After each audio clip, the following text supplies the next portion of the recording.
As pessoas aprendem mais profundamente a partir de palavras e imagens do que apenas com palavras isoladas. A frase é do psicólogo educacional americano Richard Maier. No Brasil, uma pesquisa realizada pelo Comitê Gestor da Internet mostrou que 39% dos professores afirmam utilizar o celular para realizar atividades em sala de aula. O uso da tecnologia já está previsto na Base Nacional Comum Curricular e, além de ajudar na compreensão dos conteúdos, pode abrir um novo leque no mercado de trabalho. Quer saber como? Então fica com a gente. Está no ar o Educação.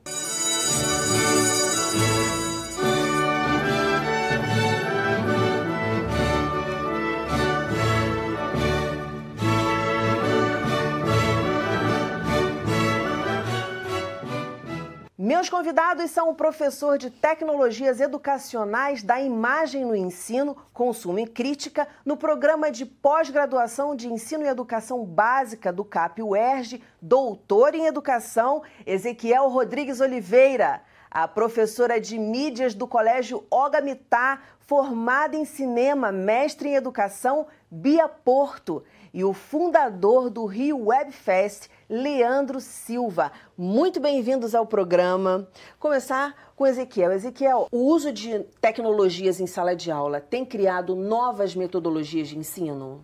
Certamente. Tecnologias e processos de aprendizagem. Atitudes dos estudantes que mudam completamente. E que novas metodologias são essas? São metodologias que efetivamente estão funcionando ou a gente ainda está muito perdido nessa questão tecnológica? As duas coisas. Mas e aí, ali... Você falou do celular, né? Do uso do celular. Sim. Esse é um equipamento controvertido, demorou a avançar por conta de uma legislação proibitiva. Exato. Por conta da dificuldade de lidar com a disciplina, quer dizer, o uso do celular para fins pedagógicos. Então, a aparente transgressão. Agora não, agora a gente vê um avanço de pesquisas utilizando o celular. Tem alguns casos que já são trabalhos de mestrado com boa produção, com bons resultados. Você dá aula no mestrado profissional em educação básica. Significa que os seus alunos, eles formulam produtos que vão ser utilizados no ensino. E aí, muitos desses produtos, eles são criados através do uso de celular para o ensino e educação básica. Como é que tem funcionado isso, em linhas gerais, aí nos programas que têm sido apresentados, nos projetos, nas dissertações?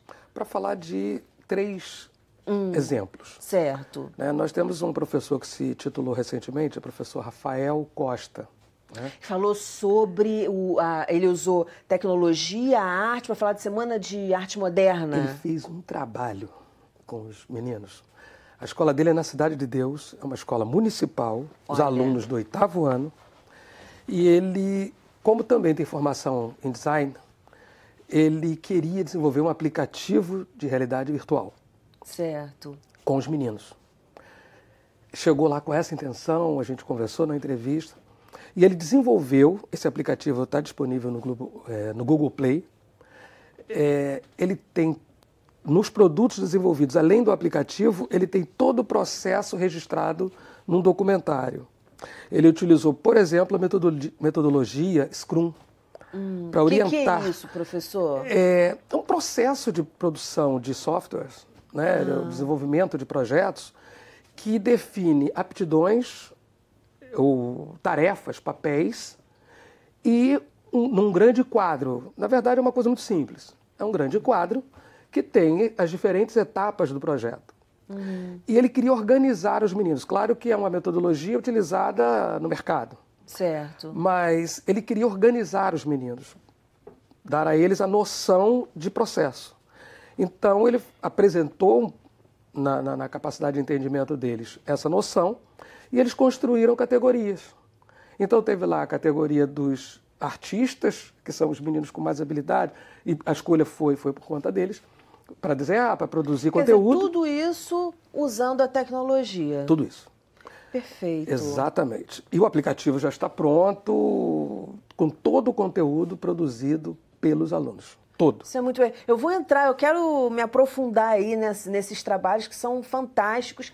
Bia sorriu quando eu falei assim, caramba, a gente tem mais erros, acertos, o pessoal está meio perdido. Você trabalha com tecnologia em sala de aula. Dá a sua opinião aí a respeito disso. Foi difícil para você começar a trabalhar com tecnologia? Ficou muito perdida? Ainda se encontra um pouco?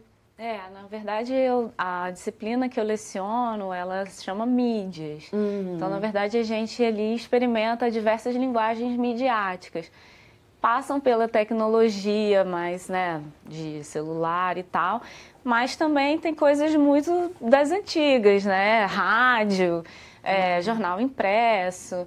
Então, na verdade, eu até corto um pouco essa coisa do fetiche com a gente tem que ter o melhor programa de edição, senão o nosso filme vai ficar ruim, entendeu? Eu, na verdade, desconstruo isso um pouco. Eu acho que o mais importante é você ter uma boa ideia e trabalhar com os recursos que você tem.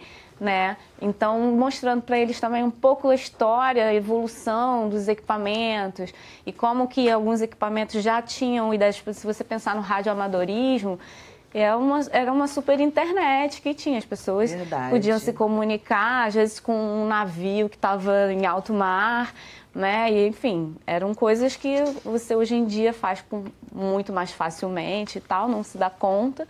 Mas as pessoas, às vezes, não conhecem. Sei lá, você vê filmes do princípio do cinema, às vezes você fica impressionado com os efeitos especiais, as coisas maravilhosas, assim, de encher os olhos. Então, na verdade, se você tiver uma boa ideia e vontade de fazer, o meio, você escolhe um meio que... Inclusive uma websérie, né, Leandro? Aí chegamos na praia do Leandro. Exatamente.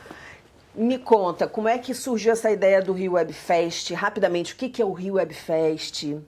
O Rio Web Fest é o primeiro e maior festival de séries para a internet do Brasil e um dos maiores do mundo. A gente começou em 2015, eu e meu sócio Daniel Arcângelo, que não pôde estar aqui hoje, mas a gente está junto desde o início. A gente começou fazendo uma série em 2013, uma série para a internet, e foi junto quando o Porta dos Fundos começou, então mais ou menos 2013. E começaram alguns meses antes da gente. E a ideia era bombar no YouTube. A gente começou fazendo a série tem 85 episódios, a gente não bombou no YouTube, a gente tem 1 milhão e poucas visualizações em todos os episódios, mas mesmo assim a gente não chegou a monetizar a série ao ponto dela conseguir ser rentável, mas por outro lado a gente conseguiu vender para plataformas internacionais, graças aos festivais, e a gente já vendeu a série 2 vezes para a França, vendeu uma vez para a Coreia do Sul e agora vendemos para o Canadá. Qual o nome? Chama-se Oposto do Sexo, é um casal tentando transar na cama. Opa! E como é que está sendo a produção de conteúdo infanto-juvenil? Então, tudo isso que a gente está falando aqui, que a Ezequiel falou, que a Bia falou, eu acho que a websérie é uma forma de aprendizado, não só para quem está estudando, mas para todo mundo que ama o cinema e gosta do cinema. Desde que eu entrei na faculdade de comunicação social, eu fiz rádio e TV na UFRJ, e eu fazia um curta-metragem por ano, no mínimo. Então, eu fiz muitos curtas, e esses curtas, eles nunca chegaram ao ponto de eu ficar famoso ou ganhar prêmios por causa deles. Sempre foram curtas que foram para festivais e nunca ganharam nada. Então eu falei, eu preciso fazer alguma coisa que dure mais tempo que um curta e que possa me ajudar não só a me lançar profissionalmente, mas também a criar um público, que eu possa ter esse público cativo com as coisas que eu for criar. Eu acho que é o sonho de qualquer pessoa que comunica, encontrar o seu público. Exatamente. Porque uma vez que você encontra o seu público, nossa, que felicidade, porque é o pessoal que gosta do seu conteúdo, do que você produz, então tá tranquilo. Isso aí, então eu acredito hoje que as séries, o formato serial é o melhor formato para você aprender, para você poder também criar o público e para você conseguir se destacar. Hoje em dia eu acho muito difícil você conseguir fazer uma coisa que seja genial, que ninguém tenha feito antes, e você consiga fazer uma única obra que seja duradoura, não só no tempo dela, mas no sucesso que ela faça. Então, nós somos bombardeados com conteúdo o tempo todo. Por exemplo, na época do Tapa na Pantera, que todo mundo viu, que bombou na época, foi na época que o YouTube estava começando. Hoje em dia é muito difícil ter um segundo Tapa na Pantera, porque tinha muito pouco conteúdo. É mais ou menos os Beatles também. Os Beatles é aquela banda genial. Quem começa tem sempre essa coisa, né, do pioneirismo. Ninguém fez, então você tem só aquilo para consumir. Exatamente. Então, aí eu volto a citar o Porta dos Fundos, que não necessariamente foi a primeira série a ser feita, mas como ele dura tanto tempo e tem tanta reverberação, você fala de episódios muito bons, que você pode dizer que a série inteira, você pode dizer que é boa ou ruim, mas tem episódios que são muito bons e isso torna ela mais destacável, ou seja, ela é dotada de mais importância do que um curta-metragem ou mesmo um filme, assim. Tanto é que a gente vê o boom nos celulares, de séries para celular e o Netflix ultrapassando o cinema, ninguém sai mais de casa, todo mundo fica em casa vendo Netflix, em vez de ir no cinema ver uma obra, né, fazendo maratona. Manda, cai dentro. O festival tem categorias? Tem. Você pode falar um pouquinho dessas categorias?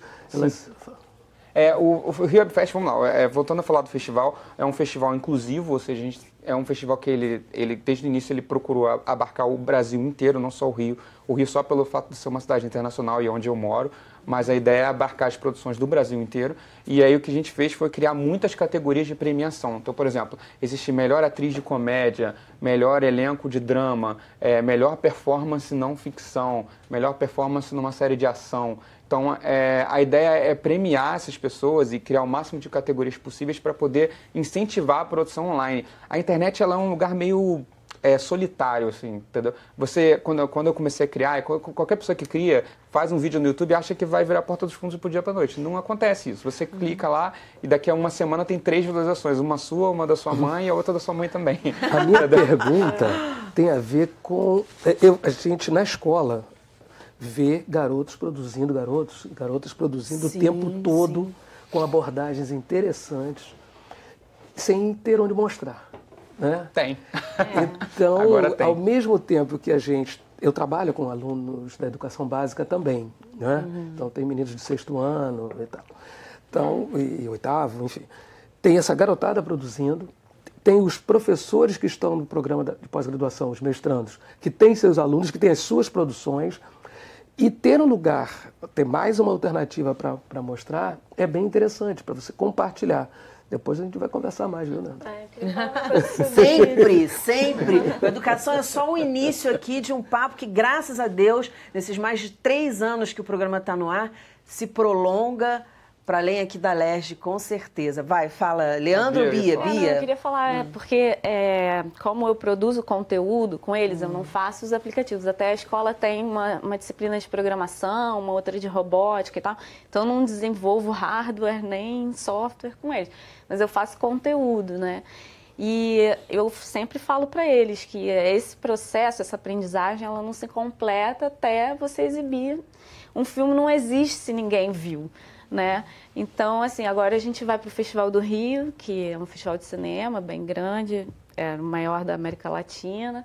Olha, e que tem maravilha. uma sessão, tem uma das mostras é a Mostra Geração, que é infanto-juvenil, e tem uma sessão só de filmes feitos por crianças e adolescentes. Isso então, é demais, muita escola né? participa, nós vamos lá, fechamos um ônibus hoje, vão mostrar e vão ter outros estudantes de outras escolas. E aí isso também, porque às vezes o adolescente fala, ai, isso ficou horrível e tal. Mas aí vai, mostra e as outras pessoas gostam. Eles são assim, né? Ou lá no céu ou lá embaixo. Ah, meu filme tá ao máximo. Aí, ou então, ai, nossa, ninguém vai querer ver esse filme, um lixo e tal. Aí quando as pessoas começam a ver, né? Aí já muda totalmente a autoestima deles também. Enfim. Sem contar que eles podem estar... Agora eles estão trabalhando o conteúdo, por exemplo, de uma disciplina, artes e tal. Mas eles podem ali se descobrir, assim, profissionais. Poxa, eu gosto muito disso, sei fazer um pouco disso, quero aprender mais. Acontece muito isso no dia a dia, dessas produções? Você que está aí no meio... Tem muita galerinha nova produzindo? Tem. No festival nós temos uma categoria infanto-juvenil. A gente expandiu essa categoria esse ano, botou melhor performance infanto-juvenil, melhor direção em série infanto-juvenil, justamente para trazer essas criações dos alunos para o festival. Tema deles feito por eles. Exatamente. E isso tem tudo a ver com o que o Ezequiel falou do exemplo da Maré. As pessoas deixando os modos de produção na mão dos alunos e os alunos contando suas histórias, editando suas histórias. Por mais que eu sou um profissional de comunicação social, mas a comunicação social, o vídeo, a câmera, está na mão de todo mundo. Todo mundo é criador de conteúdo e consumidor de conteúdo também. Prosumidor, né? Que se fala. Exatamente. Então, mais 70% do conteúdo na internet hoje em dia é vídeo. Então, eu vou fritar um ovo, eu não sei fritar um ovo, eu vou no YouTube e procuro como fritar um ovo. Em vez de, antigamente as pessoas liam, né? Você ia lá e lia passo a passo. Na internet mesmo, você lia as coisas. Hoje em dia o cara acha mais fácil ver um vídeo que você pode ouvir enquanto você está fazendo a sua tarefa. Então, justamente o festival serve dessa forma como uma forma de incentivar essa produção.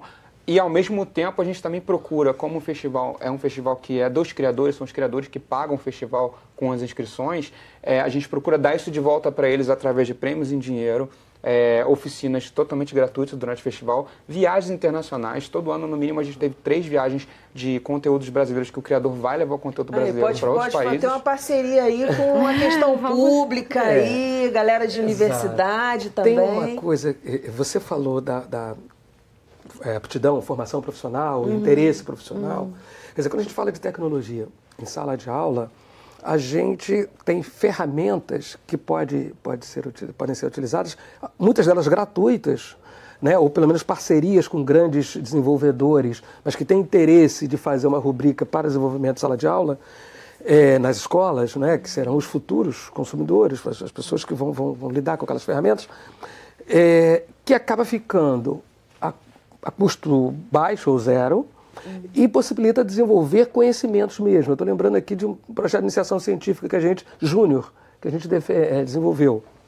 Né? Então, a gente associou a introdução à pesquisa acadêmica, né? O nosso tema era imagem, memória e identidade, lá no CAP mesmo. Né? Nós temos um programa de iniciação científica bastante consolidado, com bolsa do CNPq, com bolsa da UERJ, enfim. E esse projeto que eu estou me referindo buscava lidar com o patrimônio afetivo dos alunos em função da memória que eles tinham do espaço escolar. Né? Como eles permanecem 11 anos na escola, quer dizer, vão desde do Fundamental 1 ou do 6º ano, eles têm histórias para contar. E essas histórias foram apresentadas através de pesquisa, que eles mesmos construíram os instrumentos, foram orientados, e depois foram desenvolvendo maquetes eletrônicas. E aí você pode usar a ferramenta, o 3D Studio, para desenvolver, você pode usar o AutoCAD. Quanta Autodesk, coisa a gente está trabalhando aí. E você... Exatamente, porque aí você está trabalhando física, você está trabalhando matemática. Tem uma frase clássica de um aluno que tinha ficado reprovado em matemática, foi fazer iniciação científica, e num dado momento ele diz assim, aquele professor de trigonometria precisava conhecer AutoCAD. Ia ficar mais fácil. Esse menino hoje, aí a vocação profissional, é formado em comunicação pela UF, né, e trabalha na UFRJ, é técnico lá na UFRJ, e continua produzindo, está fazendo mestrado em comunicação, né, pela UERJ, e começou lá, até é um dado bem interessante, a mãe preocupada, ele já ficou reprovado. Será que ele devia fazer oficina, professor? A decisão é sua, mas eu acho que pode funcionar. Ele se organizou, se desenvolveu, Quer dizer, foi o impulso, a mola propulsora dele foi essa oficina. Exatamente, e construiu algumas maquetes com a memória, porque o CAP, como ele foi mudando de sede, essas construções, esses espaços foram ficando perdidos. Né? A gente não tem essa tradição, né? Culturalmente falando. Então, ele e outros do projeto foram construindo maquetes, animações, está disponível no YouTube. Perfeito. Bastante depois interessante. Vocês dão um endereço aí de tudo no final. Bia, quais foram os desafios que você encarou? Eu sei que hoje você dá aula sobre isso, né? O teu conteúdo é o teu tema, mas quais foram os desafios que você encarou lá no início da profissão? Porque esse programa são pais, pessoas que amam educação, porque eu sempre falo que educação é um processo que não termina nunca, né? É um processo perene. Então a gente fala diversos assuntos aqui no programa. Mas tem muitos professores que assistem o programa, então dicas para os professores que às vezes falam, poxa, mas eu sou jurássica, eu não consigo mexer nem no meu WhatsApp direito. Quais foram os seus desafios e como é que você driblou esses desafios? Bom, na verdade, meu maior desafio, na verdade, foi me comunicar com os estudantes, porque, assim, você tem turmas e elas são muito diferentes. Então, não adianta você chegar com uma receita muito prontinha. Cada grupo funciona de um jeito. Então, às vezes, eu passei um filme que era muito legal, que uma turma amou, simplesmente adorou. E aí passei para a turma seguinte, que era a mesma faixa etária, tudo, mesma escola. E no semestre seguinte, não fez o menor efeito. Então a gente está falando de planejamento, não é isso? Isso, a gente tem o planejamento, mas assim, é importante quando você vai trabalhar com mídia, você conhecer os estudantes. E como agora essa coisa da internet tem muita coisa nova, então às vezes você está lá na sala dos professores e você fica assim, mas, gente, o que era aquilo que os estudantes estavam falando tanto?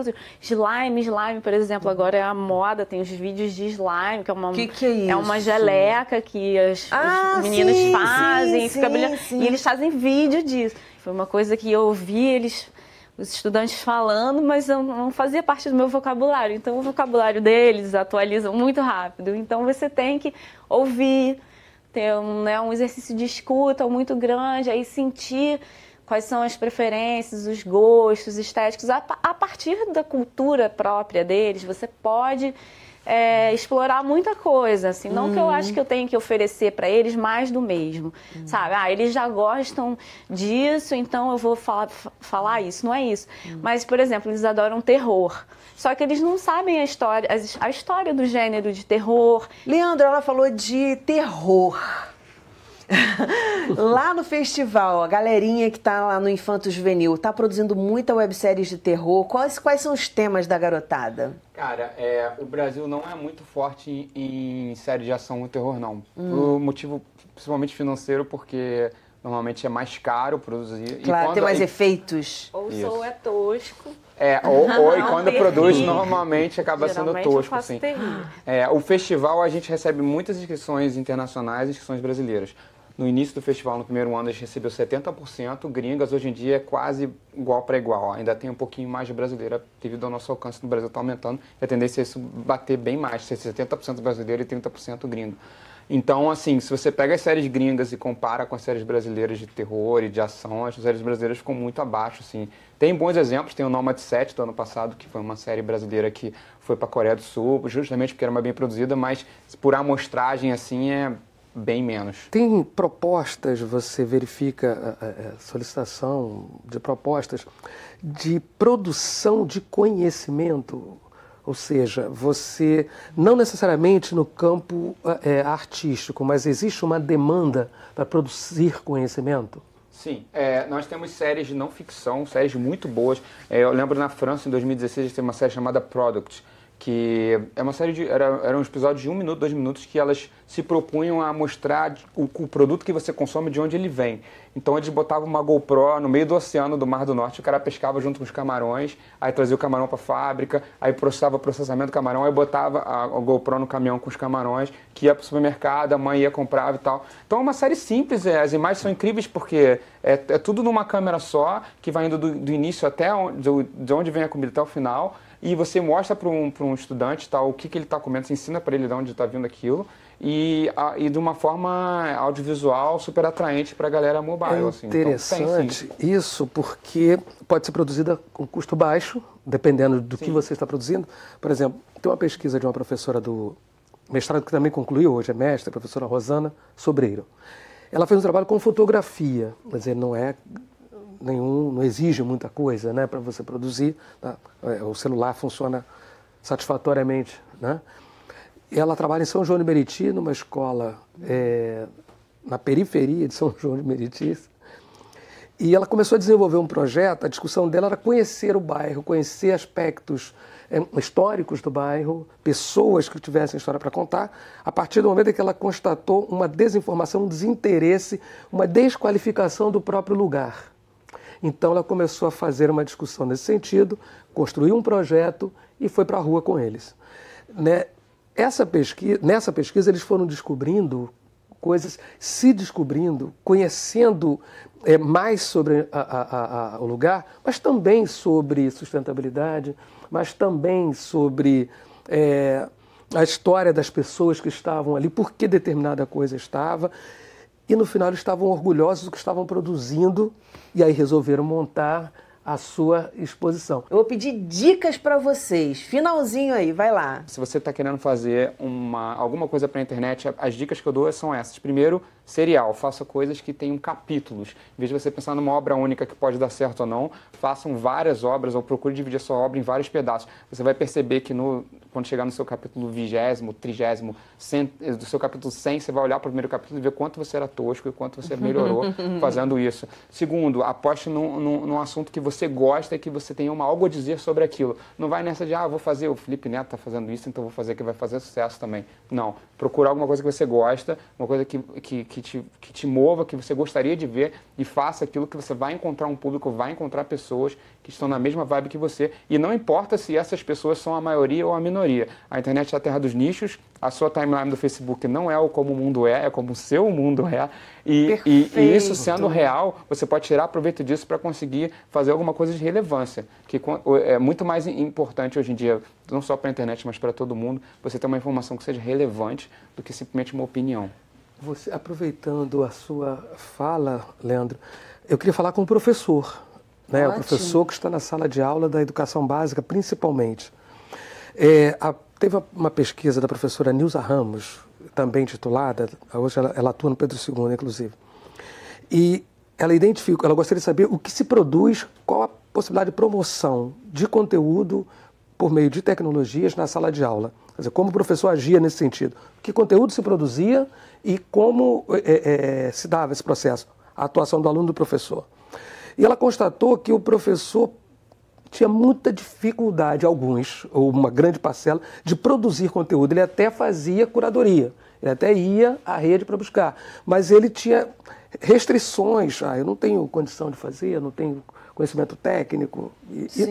E na verdade, todo mundo pode, fazendo gancho com o que você está falando, todo mundo pode produzir conteúdo. O seu assunto, o seu tema de estudo, você conhece, né? Exato, você, professor, conhece.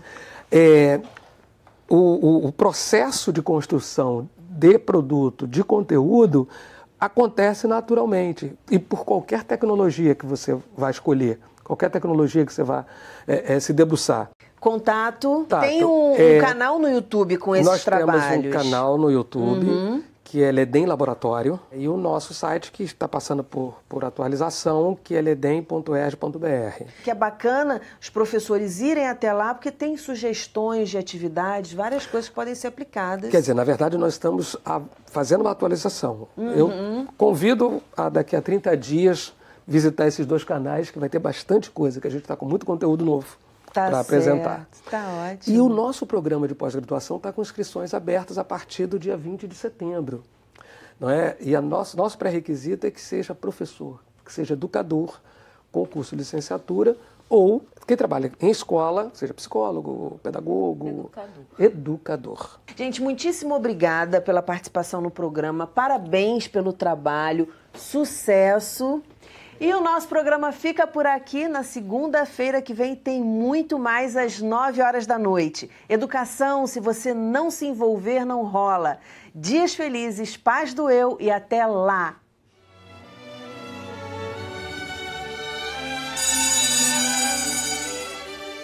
No meio do caminho, Carlos Drummond de Andrade. No meio do caminho tinha uma pedra. Tinha uma pedra no meio do caminho. Tinha uma pedra no meio do caminho.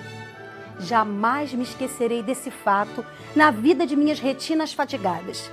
Que no meio do caminho tinha uma pedra. Que tinha uma pedra no meio do caminho. No meio do caminho tinha uma pedra.